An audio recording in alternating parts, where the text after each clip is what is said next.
السلام علیکم ورحمۃ اللہ وبرکاتہ۔ دوستو، امید ہے آپ تمام حضرات خیر و عافیت سے ہوں گے۔ اللہ تعالیٰ آپ سب کو اپنی عافیت میں رکھے۔ دوستو، زندگی کا واقعتاً کوئی بھروسہ نہیں ہے۔ کب انسان کی یہ چلتی ہوئی سانسیں رک جائے کچھ بھی نہیں کہا جا سکتا۔ ابھی حال میں ہی آپ حضرات کو معلوم ہے، رات کے 2 بجے دہلی شہر اور اس کے اطراف میں زلزلہ آیا، بھوکمپ آیا۔ یعنی جیسے قرآن کے اندر اللہ تبارک و تعالیٰ نے قوم کا تذکرہ کیا کہ بھئی وہ رات میں سوئے تھے، آرام سے لیٹے تھے، اور رات میں سونے کے بعد جب انہوں نے صبح کی تو وہ جہنم میں پڑے ہوئے تھے۔ لمبا واقعہ ہے لیکن صرف اس واقعے سے یہ عبرت کہیں نہ کہیں ملتی ہے، کہیں نہ کہیں اس سے سیکھنے کو ملتا ہے، اور اس حادثے سے بھی کہیں نہ کہیں یہ سیکھنے کو ملتا ہے کہ انسان کی زندگی کا حقیقت میں کوئی بھروسہ نہیں ہے۔ اللہ نے ہمیں چند سانسیں دے رکھی ہے، ضرورت اس بات کی ہے کہ ہم ان سانسوں کی قدر کریں اور اپنے تمام تر معاملات، چاہے دنیا والوں کے ساتھ ہو یا پھر اللہ کے ساتھ ہو، ان سب کو درست کرے۔ جیسے نماز کی پابندی کرے اور لوگوں کے ساتھ اچھا برتاؤ کرے۔ یہ تمام چیزیں آتی ہیں، مطلب یہ ہے کہ انسان صحیح طریقے سے زندگی گزارے، ورنہ ایک پل نہیں لگتا انسان کو زندگی سے موت بننے میں۔ ایک پل نہیں لگتا، ایک جھٹکے میں انسان جنازے کی شکل میں بدل جاتا ہے۔ آج انشاءاللہ میں بات کروں گا حدیث کی روشنی میں کہ یہ زلزلے آتے کیوں ہیں۔ سائنس اس بارے میں کیا کہتا ہے، ایک الگ موضوع ہے، الگ ٹاپک ہے۔ اللہ کے نبی علیہ الصلاۃ والسلام نے اس بارے میں کیا ارشاد فرمایا، آپ کی حدیث کیا ہے، میں ایک چیز آپ کو بتاؤں گا۔ 12 اسباب، 12 وجہ، 12 ریزنز اللہ کے رسول علیہ الصلاۃ والسلام نے ارشاد فرمائے کہ بھائی جب یہ ہونے لگے گا تو پھر اللہ تبارک و تعالی زلزلے جیسی آفتوں کو بھیجیں گے۔ میں آپ کو حدیث پڑھ کر سناؤں گا، آپ دوستو اس حدیث پر غور و فکر ضرور کرنا اور اپنا کہیں نہ کہیں جائزہ ضرور لینا کہ بھئی ابھی تو اللہ نے ہمیں موقع دے رکھا ہے، تو کیوں نہ ہم اللہ کے سامنے توبہ کر لیں اور استغفار کر لیں۔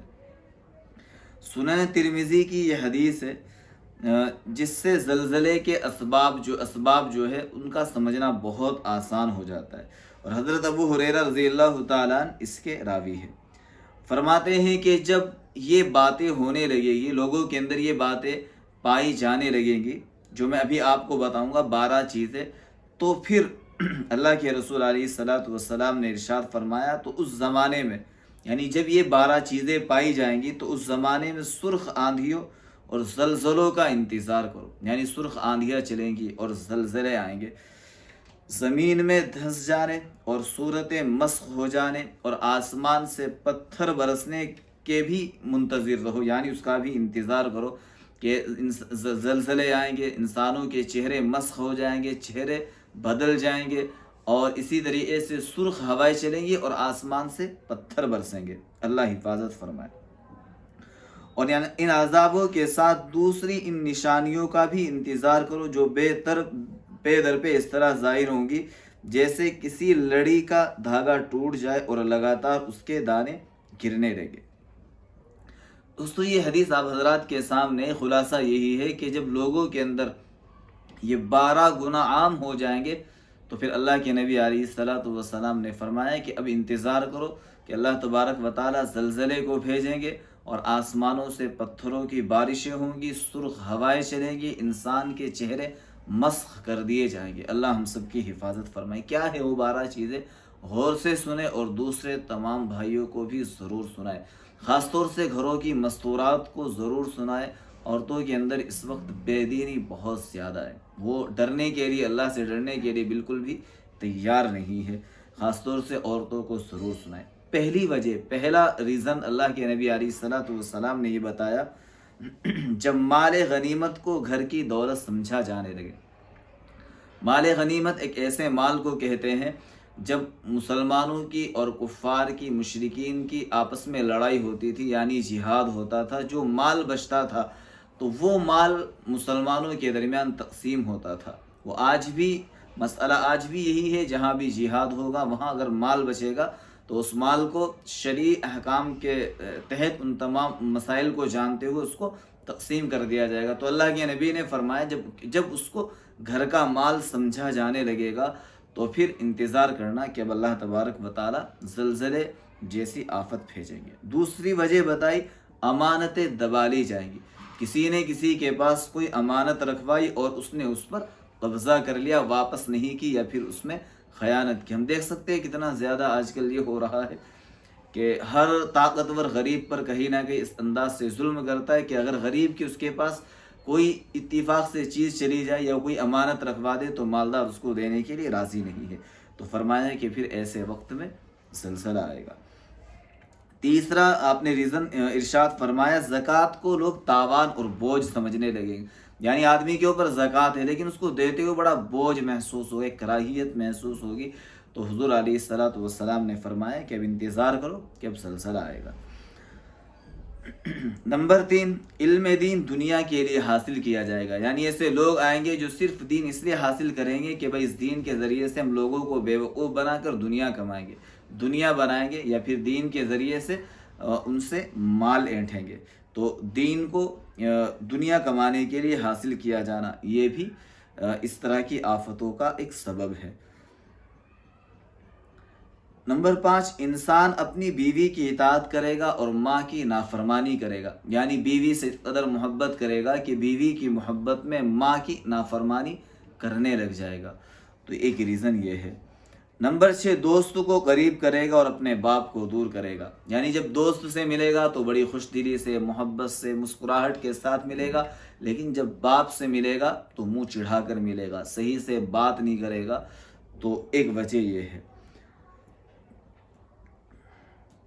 نمبر 7، مسجدوں میں شور و غل کیا جائے گا، مسجدوں کے اندر شور ہوگا، مجلسیں لگیں گی، لوگ دنیا کی باتیں کریں گے۔ اب آج کل یہ چیزیں عام ہو رہی ہے اور مسجد کے اندر یہ سب چیزیں چل رہی ہے۔ نمبر 8، قوم کی قیادت فاسق اور فاجر کرنے لگیں گے، ایسے لوگ جو کھلے عام نافرمانی کرتے ہیں، کھلے عام گناہ کرتے ہیں، ایسے لوگوں کے ہاتھ میں قوم کی باغ دوڑ ہوگی، اور آج ہم یہ چیز بھی دیکھ سکتے ہیں، یہی ہو رہا ہے۔ نمبر 9، انسان کی عزت اس لیے کی جائے تاکہ وہ شرارت نہ کرے، یعنی کسی کے ڈر کی وجہ سے، کسی کے خوف کی وجہ سے لوگ اس کی عزت کرنے لگ جائیں گے، حق بات بولنے میں ڈریں گے، حق بات نہیں کہہ پائیں گے۔ نمبر 10، گانے بجانے کے سامان کثرت سے ہو جائیں گے، گانے بجانے کے جو آلات ہیں، جو سامان ہیں، وہ بہت تعداد میں آنے شروع ہو جائیں گے۔ نمبر 11، شباب اور شراب کی مستیاں لوٹی جائیں گی، ایک طرف شباب ہے، دوسری طرف شراب ہے، اور آج کل یہ نائٹ کلبوں کے اندر چھوڑیے، اب تو یہ ہر جگہ گلی محلوں کے اندر بھی یہ سب ہو رہا ہے، اللہ حفاظت فرمائے۔ نمبر 12، بعد میں پیدا ہونے والے امت کے پچھلے لوگوں پر لعنت کرے گی کہ وہ پہلے لوگ بیوقوف تھے، یہ تھے، وہ تھے، یعنی ان کو لعنت ملامت کریں گے، برا بھلا کہیں گے۔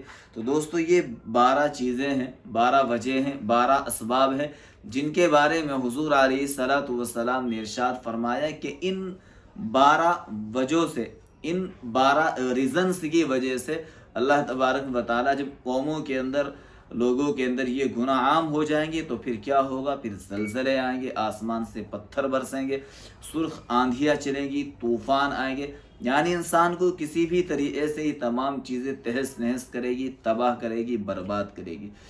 اس پوری ویڈیو کے اندر اور اس حدیث کے اندر بس میرے کہنے کا مقصد یہ ہے کہ آدمی جتنا جلدی ہو سکے اپنا تعلق اللہ سے جوڑ کر اپنے تمام معاملات کو درست کرے، اور اس طرح کی چیزوں کو بجائے تفریح اور مذاق میں لینے کے اس طرح کی چیزوں کے ساتھ اپنی زندگی کا محاسبہ کرے کہ بھائی 1 منٹ نہیں لگتی، ابھی انسان کا کچھ اور نام تھا اور اچانک اس کا نام میت میں بدل گیا، جنازے میں بدل گیا، ابھی وہ اپنے گھر والوں کے پاس لیٹا ہوا تھا اور اگلے دن وہ قبرستان کے اندر لیٹا ہوا ہے۔ تو اللہ سے دعا ہے کہ اللہ تبارک و تعالی ہم سب کو دین کے راستے پر چلنے کی توفیق عطا فرمائے اور ان تمام گناہوں سے ہم سب کی حفاظت فرمائے۔ دوستو اس ویڈیو کو اپنے دوستوں کو ضرور شیئر کرنا اور ان سے کہنا کہ بھائی وقت ہے، ابھی اللہ نے موقع دے رکھا ہے، جلدی کرے اور توبہ میں ذرا بھی دیر نہ کرے۔ السلام علیکم ورحمۃ اللہ وبرکاتہ۔